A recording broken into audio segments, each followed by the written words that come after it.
prelim ko is kunin ko yung nanay ko, alagaan ko. Then, meron pa akong alagaan na. Alagaan mo, wala ka nga pong makain doon sa inyo. Kukunin mo pa nanay mo. Malay mo bukas may biyaya. Paano po kung walang biyaya? Itong kamay, magtrabaho. At kung may ipapaikot ako sa mga kunting negosyo. Paano mo po kukunin yung nanay mo May tutulong sa kung... akin. Paano mo po kukunin ang nanay mo kung sarili mong pagkain nahihirapan kang i-provide? Hindi kumakasya yung perang natatanggap mo, tapos kukunin mo po ang nanay mo. Paano mo yun iaayos? I think kung talagang wala ka, nakikiramdam din yung mga kapitbahay ko, kaibigan ko, may binibigyan ako. Like yung kaibigan kong teacher dyan, is kung talagang wala akong bigas, inaabutan ako. Eh, ang hirap naman, mami, na iaasa pa natin sa iba ang bigas. Pinagkakasya mo yung pension ko. Alam mo yung pension na yan is, bili ako na sa 1 month na yan is, kinsinas lang yan. 1.5 ba? Maliit, 1.5. Oo, isang... May deduction ka pa, ano? 25, May bawas pa sa'yo? kunti lang. 25 kilograms is 15 ko lang kakainin. 15 days? Yaks! Ulang. Grabe naman kain mo, Nanay Sili. Yan talagang nabubuhay eh. 1 kilo. 1 kilo isang araw mo, kung 25 kilos yun, Magsaya ko ng 25 umaga, days. pinagsasama ko hanggang hapon. Kaya nga po, 25 1 kilo. 25 kilos ang isang sako. Hindi. 25 kilos lang yan is 1/4. Paano? Saan na yung, mo, pension mo? Wala pang sardinas, wala pang bagoong. 1 Wala month pang yun. No. Mauubos. Kinsinas lang yan. Grabe ka naman kumain. Is yung 25 kilos na yan is 25. Ilang kilo na uubos mo sa isang araw, Nanay Siling? 25 kilos lang yung is yan, 1 kilo. Pe- Kulang, bitin. Wala pa yung asin, wala pa yung sardinas, wala pa yung kape. Yun lang ang pension ko Kulang naman talaga yun, mami. Pero Grabe. sabihin mo na ang bigas mo ay 15 days mo lang ang 25 kilos. Eh, grabe ka. Ano ko, construction ka kumain? 20 days. Hindi ko may bisita ka. Paano? Baka lagi kang may bisita doon. Syempre naman kung may bisita ka, hindi pa. Nag-happy-happy kayo? Ha? Nag-happy-happy kayo ng bisita mo? Simot ka Eh, talaga. syempre, oo. My goodness! 1 linggo lang yan. Pag may bisita, bibili mo na ng masarap, bibili ng soft drinks, bibili ng pangkakain. Ay, Oo. ubos ang pensyon ni Nanay Siling. 2 araw lang yan kung talagang Kaya kung bago ako magtatanggap yung pension na yan, is unahin ko talagang bigas. Hindi balik ako kung wala na akong kape. O, ibig sabihin may mahirap bigas ka ngayon doon, hanapin Mi. yung pagbili ng bigas. May bigas ka ngayon doon, Mi. Wala na nga, bitin na. Kaya nagro-robbing nga ako kung sino makakatulong ba, yung ganun ba? Kasi talagang kulang siya eh. Oo, kahit yung isang mga miss na yan, bit-bit niya, 1,000. 1 araw lang yan. 1,000 na yan ha. Grabe ka naman. Bigas, tapos yung gulay, di grocery. Eh, kulang. kahit pala may 2,000 ka isang araw, kulang. Ako iba ko eh, ibili ko ng bigas muna yan na 25 Okay. grams. Opo. So, tingnan ko yung pera ko, 100 na lang. Asan yung asin? Saan yung kape? Mm. Grocery. Wala na akong ulam. Binibili ko, bagoong na lang. Ibig sabihin, Nanay, hindi mo pa Wala na. kayang isurvive ang sarili mo. Nangangapit bahay ako. Umiikot ako sa mga caretaker din. Kikain ako. Hoy, anong ulam mo yan? Bigyan mo ko. Paano mo pa kukunin ang nanay mo kung ganyan ang setup mo ngayon? Malay mo kung nakauwi ako is may konting pension ata yung nanay ko is 85 na. Yun. Sa senior. Napakaliit din. Eh, hirap na tumayo ang nanay mo. I think yung kapatid ko mayroon atang kaya naman yung kundi yung asawa niya. So may inaani. Basta, Nanay Siling, Hmm? ikaw ay dumating sa akin. Opo. Ibig sabihin, meron kang gustong mabago sa sayo. No? Kaya tayo nagbablog ngayon para may mabago sa'yo. Mabago sa routine mo. Kasi ang routine mo ngayon ay kapos First, na kapos ka. oo. First, unahin ko. Dalawin ko yung nanay ko. Okay? Yun ang gusto mo. Then, gusto kong makatayo siya, gusto ko siyang kupin dahil yung bahay na yun is para sa kanya. Na masaya siya bago siya mamatay. Kung talagang kaya niya pang tumuyo, alagaan ko siya. Hindi Then, pwede yung Gagawa iniisip ako mo, ng Nanay konting Siling. negosyo o kayo dahil mananahi ako. Bantay ng nanay ko. Pag kayo nakaso. Yan ang... Eh baka naman gusto mo lang kunin ang nanay mo para may maawa sa'yo, may magbigay No. sa'yo ng tulong. Nanay yan eh. Yan ang nagbibigay ng buhay eh. Nakita mo ang kalagayan niyo dyan, walang kuryente, walang tubig, So, ang init, tapos dadalhin mo nanay mo dyan. I think kung walang may solar ka is mayroon naman kundi baterya na electric fan siguro kung Pahihirapan mo lang ang nanay mo dyan eh. so tingnan natin kasi talagang anak niya is si Siling, is yan ang paborito ng maliit. So, I think, yung sa loob niya na makakasama siya is masaya siya.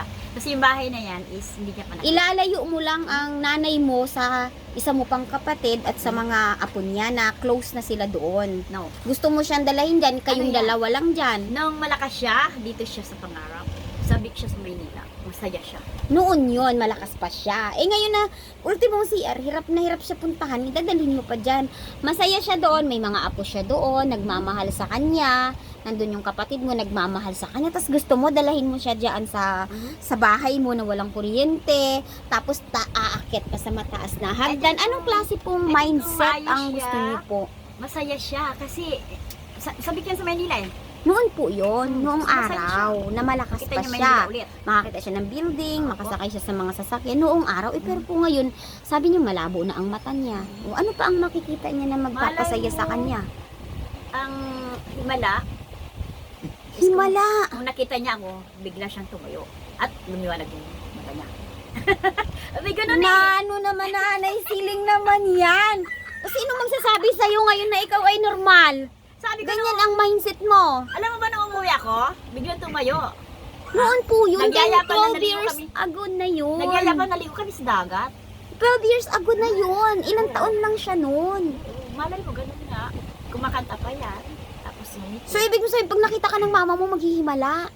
Yung mayroong ganyan. Ano ba, bata siya? Nanay yan eh.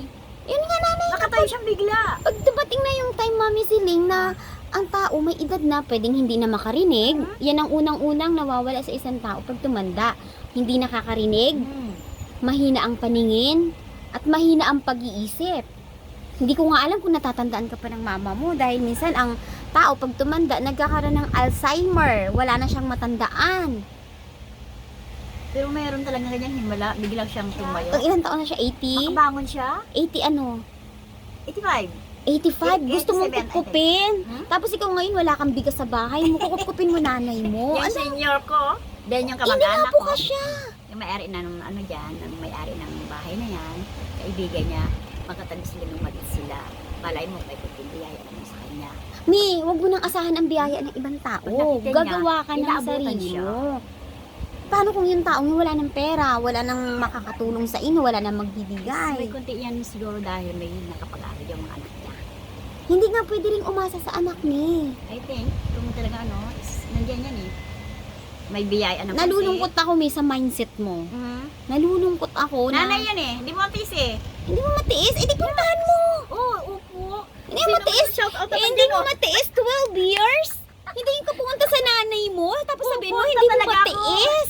Miss na miss ko na si nanay ko.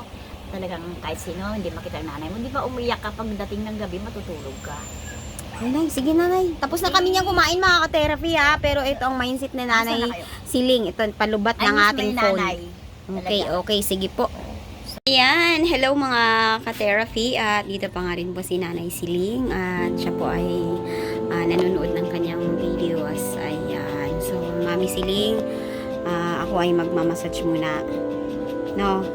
So, dito ka muna. Pahinga ka lang dito sa kwarto, no? Tapos, kung sakaling ikaw ay magutom, bili ka.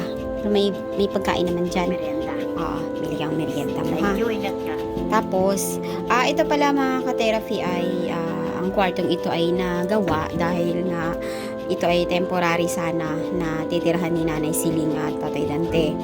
So, kaya welcome na welcome po dito si Nanay Siling dahil na nagawa itong kwarto para po sa kanilang mag-asawa noong panahon na sila po ay biglang isinuli. Bigla silang isinuli. Biglang isinuli si Tatay Dante kay Nanay Siling. So, para sana ma-guide sila dito. So, minabuti po ninais po ng ating mahal na sponsor na si Ma'am Special Lady. Ayan, thank you po sa kwartong ito na nabuo sa tulong niyo po kay Nanay Siling. At ngayon po ay nagagamit po naming pamilya. So, si Nanay Siling po ay welcome dito. Siya po ay pwedeng matulog dito sa kwarto. Ma-enjoy naman po niya ang tulong niyo po. So, ayan Nanay Siling, sana ay magmuni-muni ka, no? Sa iyong buhay. Kung ano ba talaga ang best para sa iyo. Kasi ang buhay natin ay iisa lang. Totoo yun. ang iisang buhay natin dapat ay iniingatan natin. Hindi tayo pumapayag na tayo ay ma-stress. Hindi tayo pumapayag na ma-depress. At iwasan po nating umasa sa mga pangako. Iwasan po natin yun dahil ang pagkabigo ay nagdudulot po yan ng stress kapag hindi natupad sa atin ang ating mga pangako. So, kailangan tayo mismo ang nangangako sa ating sarili kung ano ang gagawin natin sa sarili natin para mapaganda natin ang buhay at mapasaya. Pangakuan mo yung sarili mo. Ako, pinapangakuan ko ang sarili ko. Alam mo, may pagkabigo ka sa sarili mo, ipangako mo na hindi ko na ito ulitin. Ganyan, ano ba ang mindset ko ngayon? Ano ba ang gagawin ko para gumanda ang buhay? Yun ang sana ang magiging bagong mindset mo, Nanay Siling. Kasi ang hangad ko lang sa'yo ay sumaya ka. Thank you. No? Maging masaya ka at yung buhay, ikaw ay nasa 65 years old na at yung lakas mo at buhay na natitira mo ay mailaan mo sa magandang-gandang future pa at sana ay makasama mo ang iyong nanay, no? At muli mong makita ang inyong lugar. Yan sana ang wish ko po sa'yo. Ayan, sige, enjoy nyo lang. Ayan, Nanay Siling, pahinga ka lang dyan at meron lang tayong i-massage therapy na stroke. Ayan, so tinawagan tayo at yan. Sige, Nanay Siling, enjoy lang. Okay, enjoy lang. Good day. Ayan, magandang gabi mga ka-therapy. Tutulog na po si Nanay Siling. Ayan. Kumusta, Nanay Siling? Pagod ka? Pagod ka?